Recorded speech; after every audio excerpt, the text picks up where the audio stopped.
بسم اللہ الرحمن الرحیم. فرمایا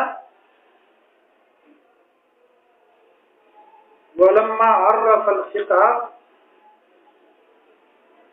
جب تعریف کی فقہ کی، یا ولما عرف الفقہ ہو، جب تعریف بیان کی گئی. کیا تعریف؟ العلم بالاحکام الشرعیۃ. بالعلم بالاحکام الشرعیۃ یعنی العلم العملیۃ من ادلتها التفصیلیۃ. یہ تعریف بیان کر دی گئی جو کہ امام شافعی رحمۃ اللہ علیہ کی تعریف تھی. صحیح ہے. تو کسی بھی تعریف کو بیان کر دینا، اس کی وضاحت تب ہوتی ہے جب اس تعریف کے مفردات کی بھی کیا ہو جائے، وضاحت ہو جائے.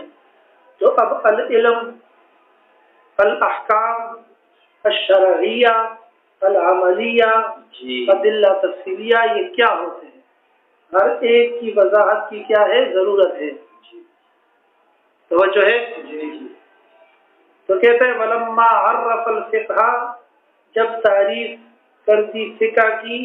کیا تعریف؟ بالعلم بالاحکام الشرعیۃ، کہ فقہ نام ہے العلم بالاحکام الشرعیۃ العملیۃ من ادلتها التفصیلیہ کا. فقہ نام ہے العلم بالاحکام الشرعیۃ العملیہ الی آخرہ کا.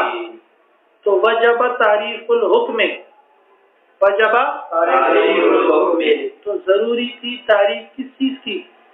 حکم کی. کیونکہ احکام کا لفظ آ رہا ہے تعریف فقہ میں. فقہ کی تعریف میں کس چیز کا حکم لفظ آ رہا ہے؟ احکام کا. احکام کا واحد اور مفرد کیا ہے؟ حکم ہے. جب واحد اور مفرد کی تعریف ہو جائے گی تو جمع کی تعریف خود بخود آ جائے گی. آیا سمجھ میں؟ اچھا. وہ تعریف الشرعیہ، اسی طرح شرعیہ کی تعریف کی بھی کیا تھی؟ ضرورت تھی کہ اس کی بھی تعریف کر دی جائے. بات سمجھ میں آئی؟ فقال، اس لیے ماتن نے کہا. اب صرف تنقیح کو دیکھنا. والحکم، اور حکم، قیلا، کہا گیا ہے خطاب اللہ تعالی. حکم نام ہے اللہ تعالی کے خطاب کا.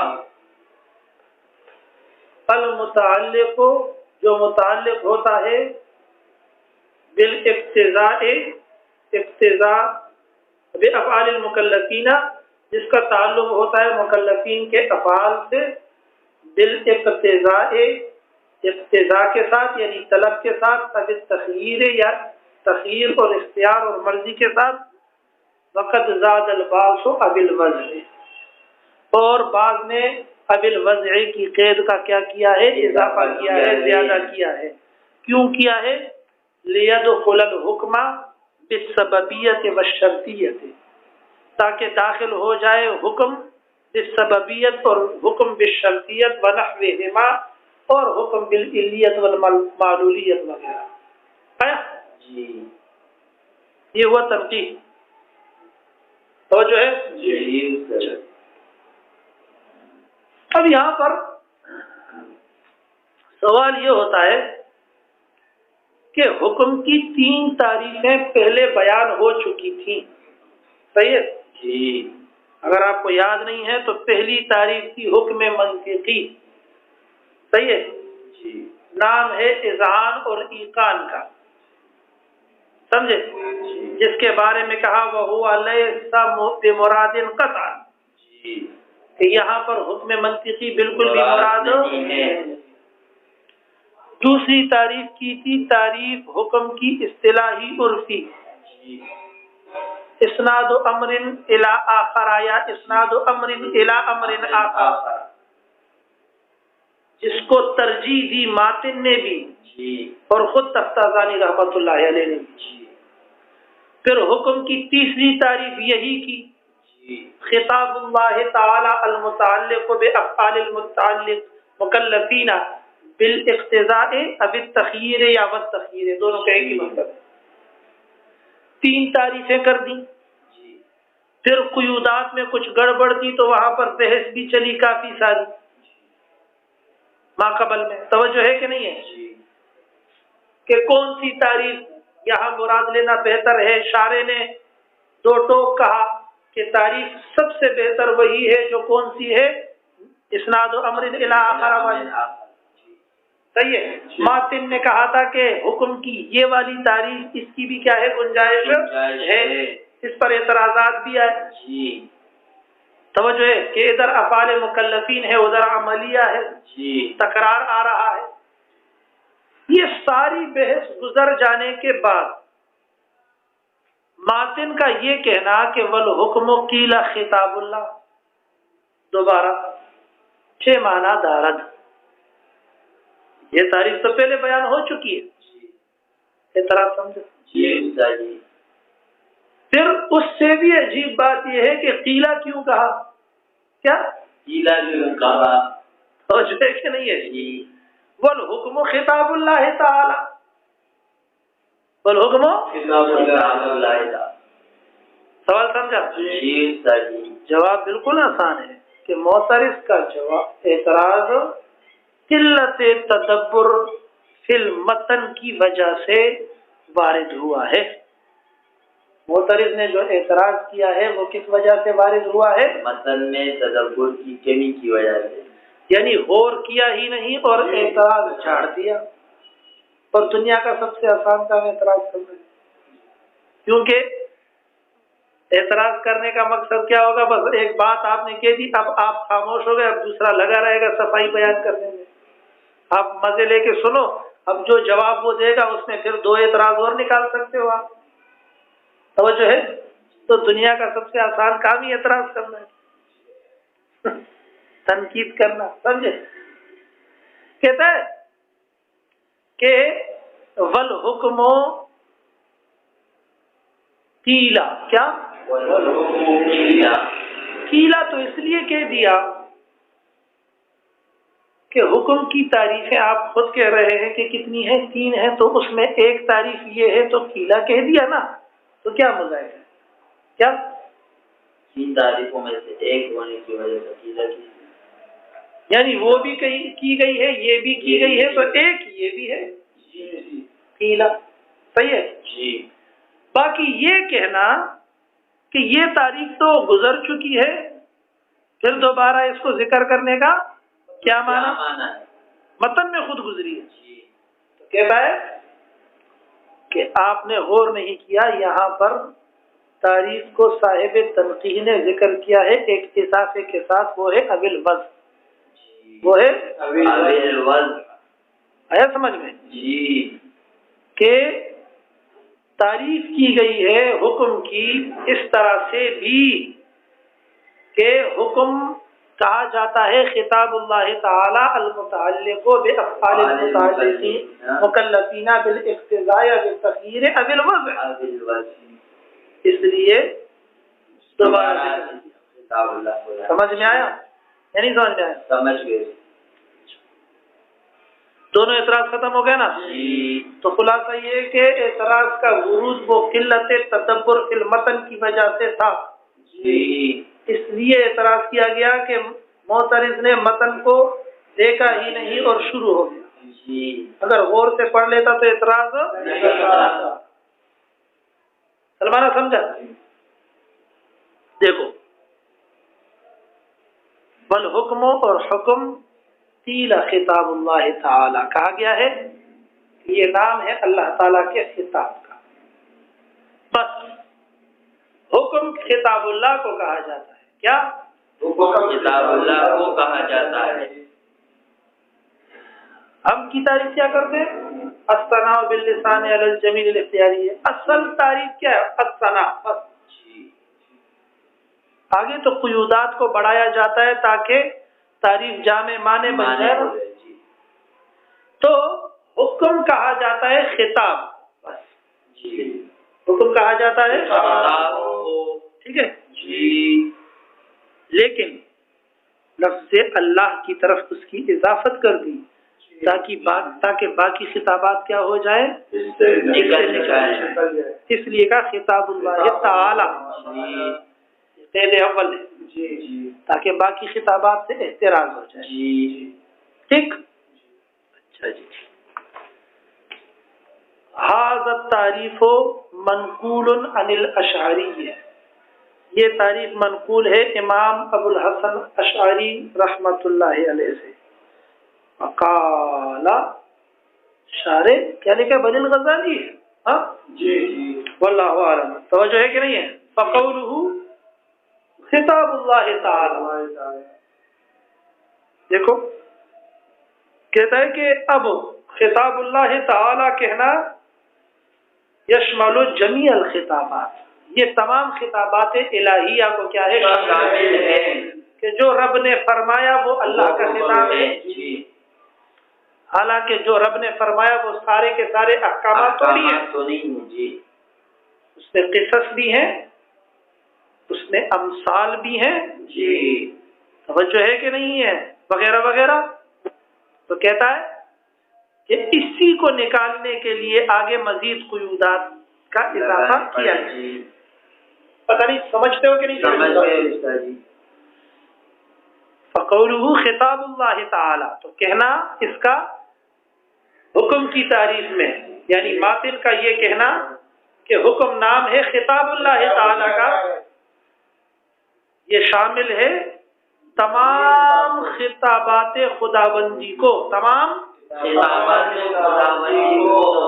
وقولہ المتعلق بافعال المکلفین، اور ماتن نے جو کہا، صاحب تنزیہ نے جو کہا، وہ تنزیہ والا بھی یہ خود ہی ہے، المتعلق بافعال المکلفین، یعنی حکم نام ہے اللہ کے خطاب کا، لیکن ہر خطاب نہ، بلکہ وہ خطابات جن کا تعلق بندوں کے کاموں سے ہے، افعال کے ساتھ ہے، مکلفین کے افعال کے ساتھ، سمجھے؟ کہتا ہے یہ جو قید ہے یخرج ما لیس کذالک، یا یخرج ما لیس کذالک، نکالتی ہے اس چیز کو جو لیس کذالک، اس طرح نہیں ہے، اس طرح کس طرح نہیں ہے، یعنی تمام کو شامل نہیں ہے، سمجھ میں آیا؟ جو افعال مکلفین کو شامل نہیں، کل قصص ہے، جس طرح واقعات ہیں، قرآن کریم واقعات سے بھرا ہوا ہے، جو کہ پند و نصیحت اور واعظ کے لیے ہوا کرتے ہیں، تو وہ متعلق بافعال المکلفین نہیں ہے، یعنی حکم کے قبیل سے نہیں ہوتے، والامثال، اور اسی طرح مثالیں ہوتی ہیں قرآن کریم کے اندر،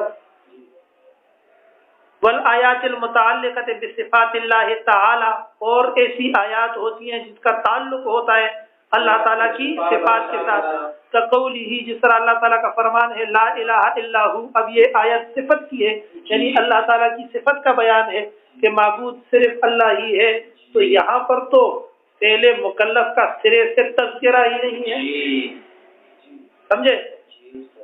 تو المتعلق بافعال المکلفین کہہ کر اس طرح کے خطابات کو خارج کر دیا، کس سے خارج کر دیا؟ حکم کی تعریف، بات سمجھ میں آئی؟ لیکن اب بھی اعتراض باقی ہے،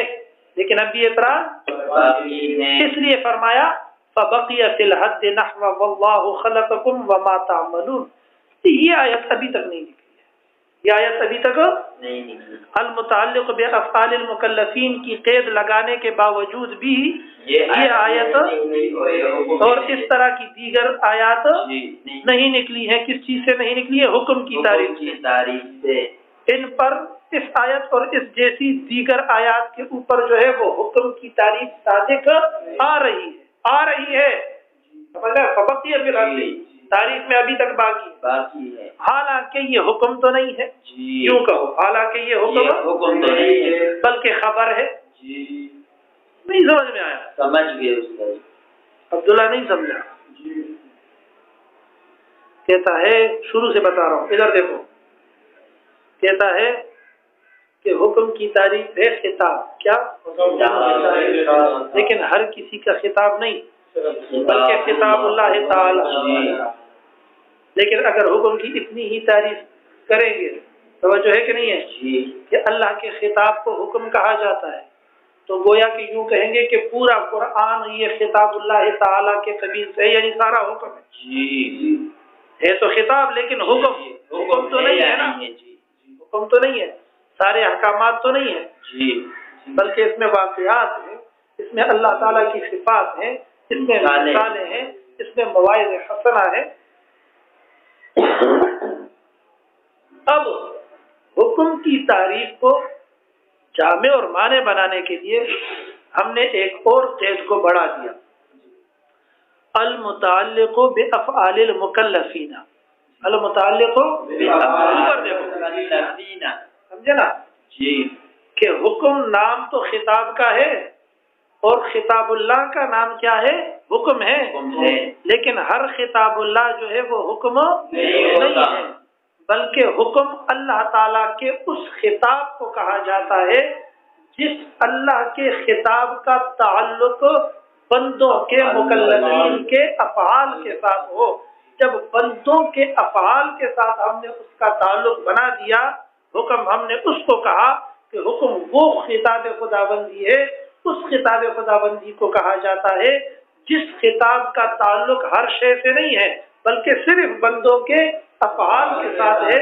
تو قصص خود بخود نکل گئے، امثال خود بخود حکم کی تعریف سے نکل گئے، مواعظ حسنہ خود بخود حکم کی تعریف سے نکل گئے، صفات خداوندی خود بخود حکم کی تعریف سے نکل گئے۔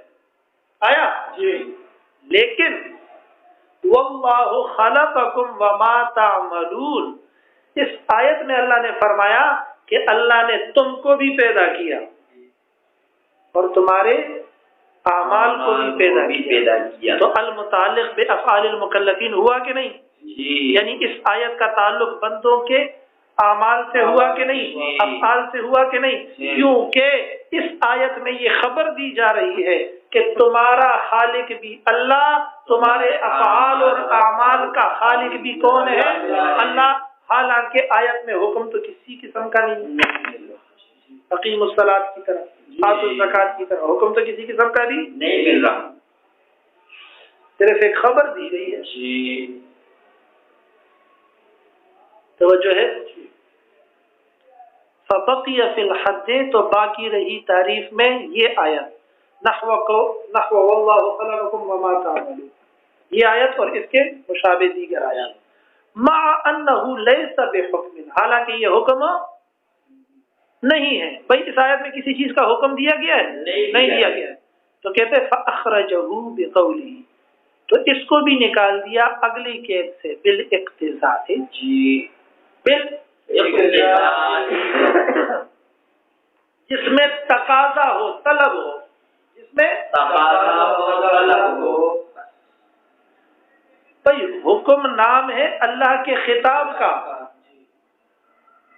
اور ایسے خطاب کا جس کا تعلق بندوں کے افعال کے ساتھ، لیکن مطلقاً نہ بلکہ بالاقتضاء، جس میں کسی فعل کے کرنے یا چھوڑنے کی طلب، جی، کسی فعل کے کرنے یا چھوڑنے کی طلب ہو، نہیں سمجھ میں آیا؟ اور واللہ خلقکم وما تعملون کے اندر کسی فعل کے کرنے چھوڑنے کی کوئی طلب نہیں ہے، لہذا بالاقتضاء، سمجھے نا، بالاقتضاء کی قید سے اس کو بھی خارج کرنا، جی، ٹھیک ہے؟ جی، کیونکہ واللہ خلقکم وما تعملون جیسا کہ میں نے عرض کیا یہ تو کس قبیل سے ہے؟ خبر کی قبیل سے، اور طلب جو ہوتی ہے وہ انشاء میں ہوتی ہے، کیا طلب انشاء میں ہوتی، کیونکہ طلب انشاء کی قسم ہے، جی، جملہ انشائیہ، جی، دیکھو نیچے، فأخرجہ بقولہ بالاقتضاء ای الطلب، ای الطلب۔ اب آگے ایک بات کرتے اس کی ضرورت بھی نہیں تھی لیکن چلو سمجھے نا، جی، کہتے ہیں وَهُوَ اما طلب الفعل جازما، صحیح ہے، جی، اقتضاء نام ہے طلب فعل کا یقین کے ساتھ، کسی کام کا طلب کرنا کس چیز کے ساتھ؟ یقین کے ساتھ، کیونکہ یہ گزر چکا ہے اس لیے کہہ رہا ہوں، جی، کل ایجاب، جس طرح کسی چیز کو کیا کرنا، واجب کر دینا، او غیر جازمن یا غیر یقینی طور پر کا ندب ہے، جس طرح ندب مستحب، ندب ہے، استحباب وغیرہ ہے، وہ اما طلب الترک جازمن، یا ترک یا طلب جو ہے وہ کس چیز کا ہوتا ہے؟ کسی کام کے چھوڑنے کا، کہ یہ کام نہ کرو، یقین کے ساتھ کا تحریم ہے، جس طرح کے حرمت ہوتی ہے او غیر جازم کل کراہت، یا یہ طلب ترک غیر یقینی ہوتا ہے، غیر جزم کے ساتھ ہوتا ہے، جس طرح کی کراہت ہوتی ہے. سمجھے نا؟ باقی یہاں پر وہ اعتراض ہم دوبارہ نہیں لیں گے کہ حرام کو ذکر کیا، مکروہ تحریمی کو ذکر کیوں نہیں کیا، فرض کو ذکر کیا، واجب کو کیوں نہیں کیا، وہ گزر چکی ہے بات. سمجھے نا؟ اب تخییر ایل اباحہ، ایل مباح کے لیے اس کو ذکر کیا. ٹھیک ہے؟ وقت زاد الباس اول وضع، اس کو انشاءاللہ کل پڑھیں گے.